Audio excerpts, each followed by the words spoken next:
Era una de esas cenas en las que todo aparentaba estar bien. El mantel blanco recién planchado, los cubiertos relucientes, el pavó dorado en el centro de la mesa y las velas encendidas proyectando sombras suaves sobre los rostros de mi familia. Pero bajo esa calma escenificada, había una tensión que solo quienes han crecido en medio de silencios incómodos y favoritismos disfrazados podían reconocer. Mi esposo Iván me apretó ligeramente la mano bajo la mesa, como si adivinara que algo estaba por estallar. Las conversaciones fluían entre temas triviales, las notas del colegio de los niños, los planes para Navidad, la nueva receta de Verónica para el puré de batatas. Nadie mencionaba lo importante. Nadie se atrevía a hablar de la casa familiar, esa propiedad que había pertenecido a mi abuelo Ernesto y que ahora era un tema no resuelto, incómodo, casi tabú. Pero bastó un leve tintinear de la copa de vino de mi madre para que todo cambiara. Antes de continuar, asegúrate de suscribirte y dar me gusta.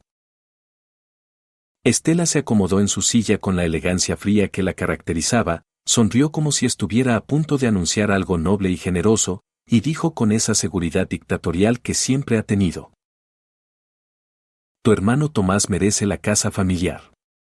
Tiene esposa e hijos que mantener. El mundo se detuvo un segundo. Sentí que todo el calor de la sala desaparecía. La frase cayó como una sentencia. Todos callaron. Yo la miré fijamente, tratando de descifrar si realmente creía que ese comentario era inocente, o si simplemente ya no le importaba disimular su desprecio por mí. El silencio que siguió a las palabras de mi madre fue tan denso que se podía cortar con cuchillo. Nadie se atrevía a mirar a nadie.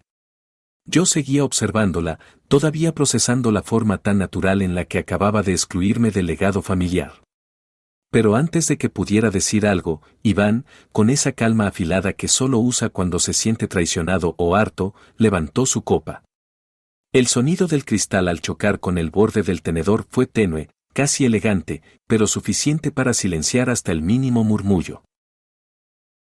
Qué curioso, dijo, mirando directamente a Estela, porque se la compramos a don Ernesto la semana pasada. Por un segundo, nadie entendió. El comentario flotó en el aire como una pluma antes de convertirse en una piedra que cayó con fuerza sobre la mesa. Estela parpadeó 2 veces, sin comprender. Tomás dejó caer el tenedor al plato con un estrépito metálico. La sonrisa de Verónica, su esposa, se desdibujó por completo. Y mi corazón, aunque tembloroso, latió con una intensidad distinta, la de quien, por fin, toma el control de una historia escrita por otros. Estela palideció. No dijo nada. Solo se aferró al borde de la mesa, como si el mundo se estuviera inclinando bajo sus pies. Yo sabía que para ella, perder el control era peor que cualquier otra cosa. Para Tomás, en cambio, fue el principio de la humillación. El hijo predilecto, el heredero designado, había sido vencido con una jugada silenciosa y legal. Nadie se atrevió a brindar. Las copas se quedaron en el aire, congeladas como la noche que apenas comenzaba. Estela parpadeó varias veces, como si lo que acababa de oír fuera una alucinación pasajera. El leve temblor en su mano, que aún sostenía la copa, fue el único indicio de que su fachada se resquebrajaba.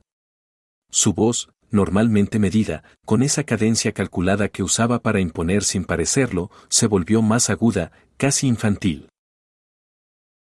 Eso no es posible. Esa casa era para Tomás. La mesa entera parecía contener la respiración. Nadie se atrevía a moverse. Iván no respondió. Solo tomó un sorbo de vino con la misma tranquilidad con la que se enfrenta a un adversario vencido. Yo, en cambio, sentía el cuerpo tenso, como si estuviera sosteniendo la cuerda de un puente colgante a punto de romperse. Ver a mi madre así, tan fuera de su centro, me provocaba una mezcla extraña de incomodidad y alivio. Estela volvió a hablar, esta vez con una rigidez que evidenciaba su esfuerzo por recomponerse. No pueden hacer algo así sin consultarme. Esa casa es el corazón de esta familia. No les pertenece. Tomás, pálido, intentó apoyarla. Pero su voz fue apenas un murmullo, ahogado por la vergüenza. Mamá tiene razón, tú nunca dijiste que querías quedártela, Clara. La frase me atravesó como una flecha oxidada. Claro que nunca lo dije. Porque, durante años, no se me permitió querer nada. Porque cada vez que mostraba interés por algo, Estela encontraba la manera de recordarme que yo era la hija razonable, la que entendía que las cosas importantes debían ir al varón. Pero esta vez no pedí permiso. Esta vez, simplemente, lo hice. Y eso, para ella, era imperdonable. Tomé un sorbo de agua con lentitud, no por sed, sino para darme unos segundos. Luego, con la misma calma con la que uno desliza una daga entre costillas, me limpié los labios con la servilleta y dije: bueno, supongo que el abuelo pensó diferente. Nos llamó hace semanas. Cerramos la venta el viernes pasado. El silencio se hizo aún más denso, como si las paredes de la casa escucharan incrédulas. Estela cambió de color. Primero se quedó sin habla. Luego, su rostro adoptó una expresión dura, la mandíbula tensa, los ojos vidriosos de rabia. Nadie le hablaba así, y mucho menos yo. Había cruzado una línea, una que durante años me enseñó que no debía cruzar. Tomás permanecía en silencio, pero sus puños cerrados sobre la mesa hablaban por él. No era solo sorpresa lo que lo dominaba, era humillación. Él, el eterno favorecido, el hijo que siempre recibía sin pedir, ahora se veía excluido de un privilegio que ya daba por hecho. Verónica, su esposa, se removía incómoda a su lado, como si hubiera preferido estar en cualquier otro lugar, incluso entre desconocidos, antes que presenciar ese derrumbe familiar. Estela apretó los labios, su mirada clavada en mí como si intentara reducirme al silencio solo con los ojos. Pero no dijo nada. Y en ese gesto, en esa contención forzada, comprendí que no se trataba solo de la casa. Para ella, el verdadero golpe era haber perdido el control sobre el relato familiar. Por primera vez, no era ella quien decidía cómo terminaba una historia. La mesa seguía en silencio, pero ya no era tenso. Era el tipo de silencio que aparece cuando se cae un imperio. Cuando las jerarquías cambian. Cuando alguien, cansado de agachar la cabeza, decide ponerse de pie. Yo sentía que algo en mí se había roto, o tal vez liberado. Respiré hondo, y sin pedir permiso, me serví más agua. Ya no tenía que ganarme el derecho a estar en esa mesa. Por fin, me sentía dueña de algo, de mis decisiones, de mi voz, y sí, también de esa casa. Estela golpeó la copa contra la mesa con tanta fuerza que parte del vino se derramó, tiñendo el mantel blanco como una mancha de sangre. Su voz, normalmente calculada, ahora era un alarido visceral.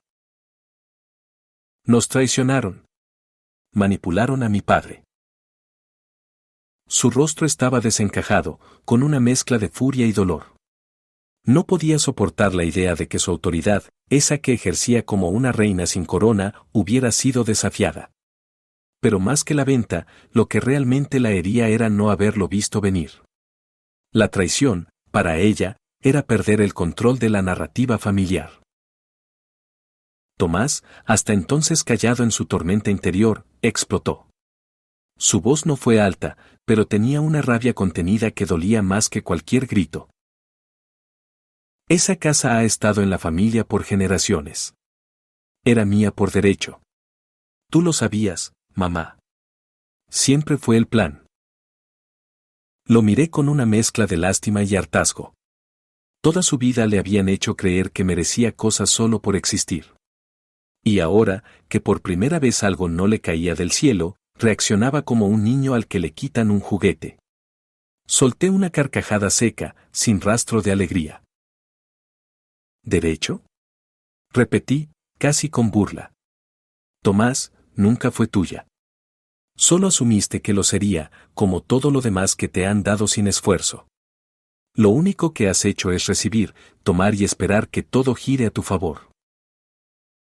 El silencio que siguió ya no fue de sorpresa, sino de vergüenza. Nadie en esa mesa podía negar que mis palabras tenían filo y razón. Estela apretó los puños sobre las servilletas arrugadas. Verónica agachó la mirada. ¿Y Tomás?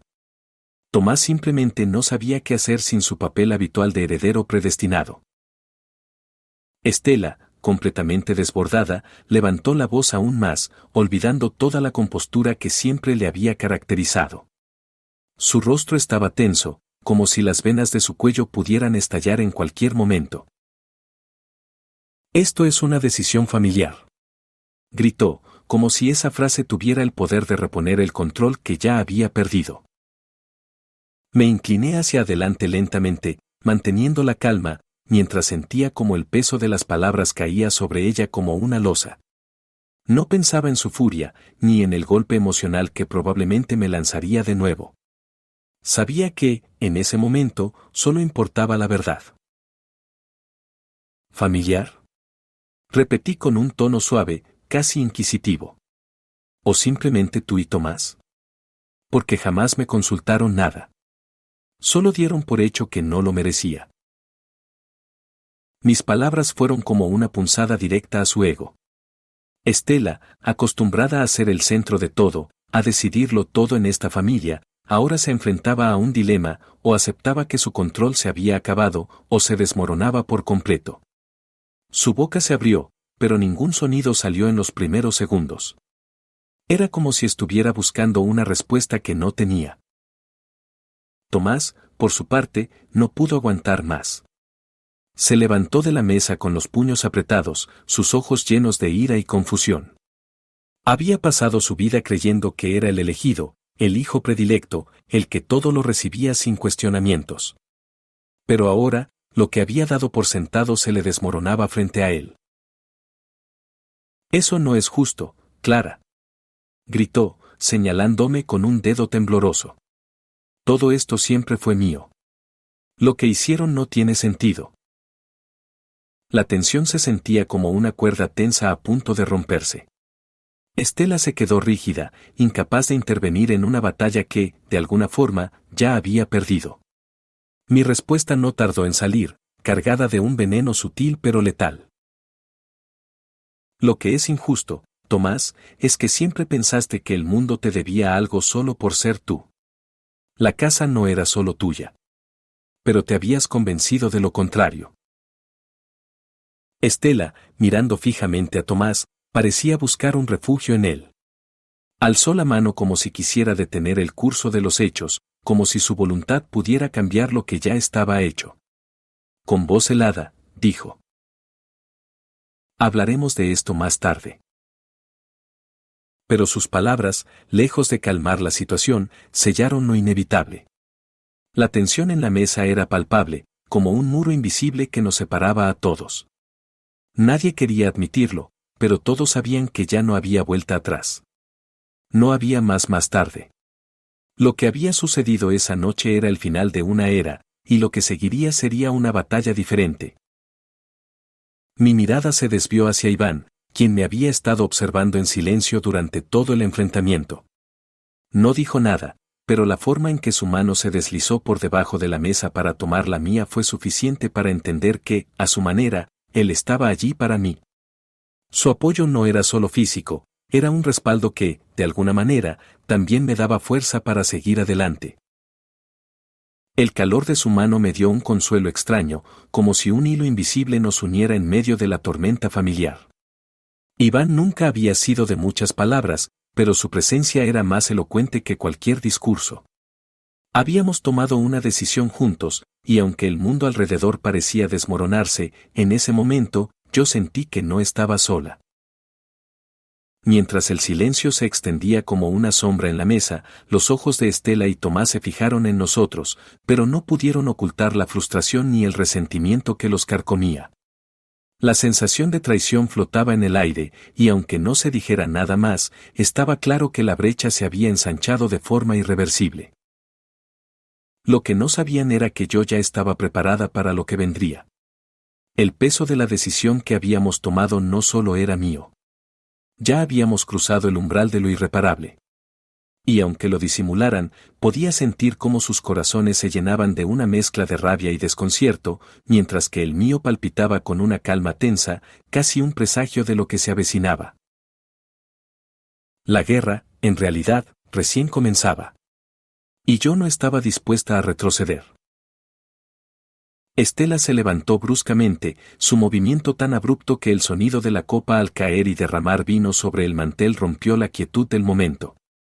Su rostro estaba una mezcla de furia y frustración, pero ella trató de mantener la compostura, o al menos lo intentó. Sin decir una palabra, se dio la vuelta y caminó rápidamente hacia la puerta del salón, desapareciendo por el pasillo rumbo al estudio. La sala quedó en completo silencio, excepto por el suave murmullo de la servilleta que Tomás había dejado caer. Iván observó su partida, su mirada fija en la puerta por donde Estela había salido. La tensión en su rostro era evidente, aunque mantenía su postura erguida y tranquila. No era un hombre dado a las reacciones impulsivas, pero en ese momento podía percibirse que, incluso él, estaba desconcertado por la situación.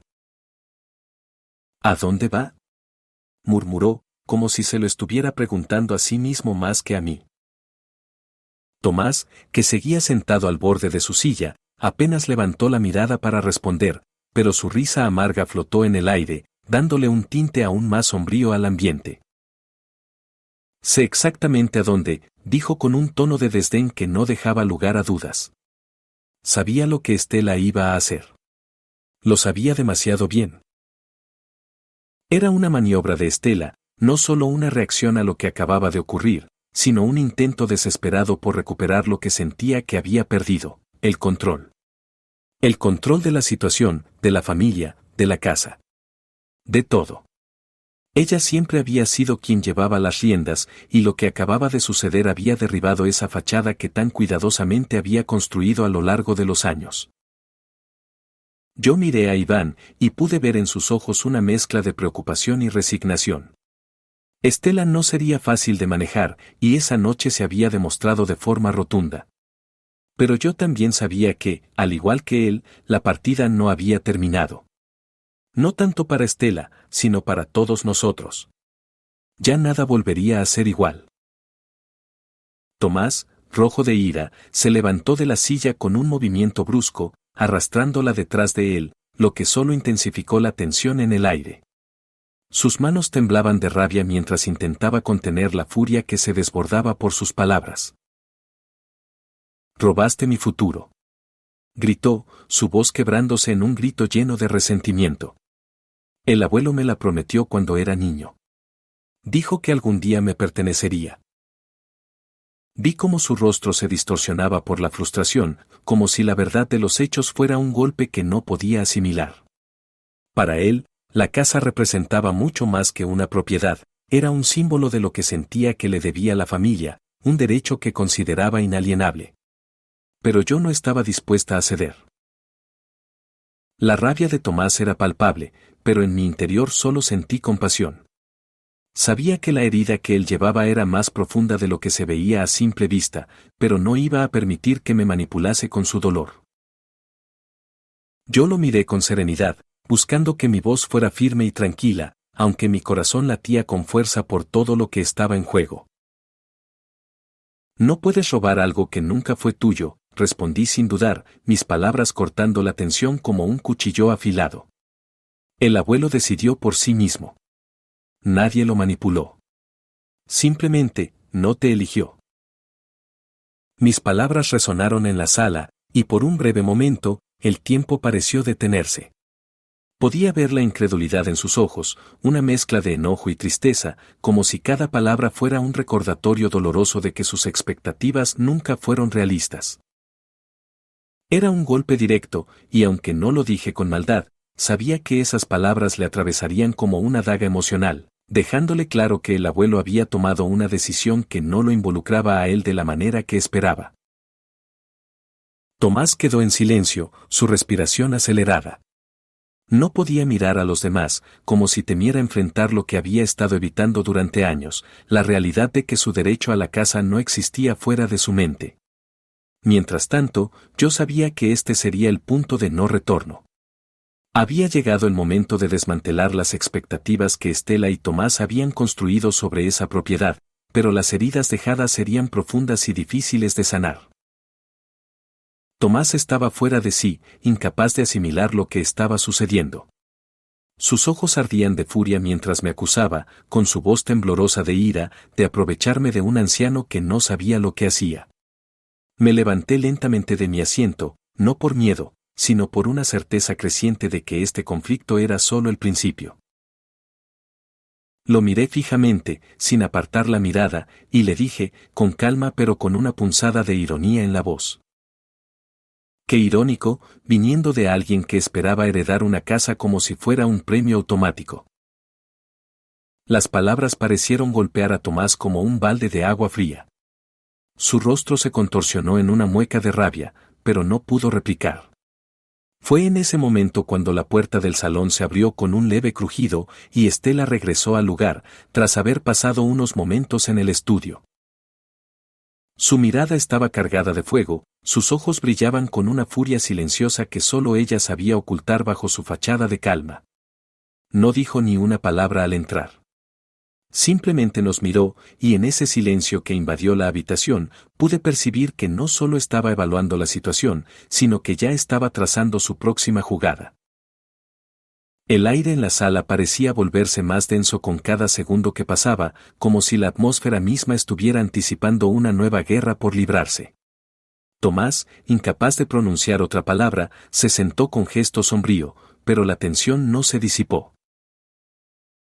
Estela se quedó allí, en pie, observándonos con esa calma tensa que solo ella sabía mantener. No había duda de que esta confrontación no había terminado. De hecho, el verdadero conflicto apenas estaba comenzando. Sabía que lo que acababa de suceder era solo un pequeño escalón hacia algo mucho mayor. No iba a ser fácil, y mucho menos rápido. La semilla de la discordia estaba plantada, y no importaba lo que pasara, ya no había vuelta atrás. La casa, la familia, los secretos. Todo estaba a punto de desmoronarse. Y sinceramente, yo tampoco quería que terminara. Algo dentro de mí, una fuerza visceral, me decía que este conflicto debía seguir. Necesitaba cerrar este capítulo, y en el proceso, quizá encontrar algo que nunca imaginé, la verdad.